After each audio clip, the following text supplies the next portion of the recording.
Hey guys, it's Kira. I was super excited to get a Jade roller in my subscription box this month, so now I'm going to try it out for you.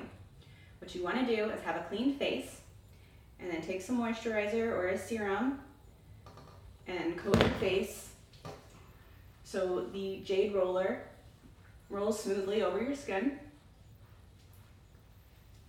Once you do that, you can take the Jade roller, you can keep it in the fridge for an extra benefit,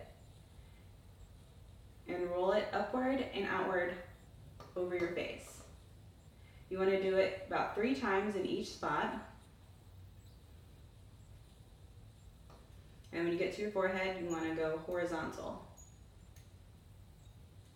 And then you just go ahead and you do it on the other side the exact same way. It's really good for your skin, good for circulation, fine lines and wrinkles.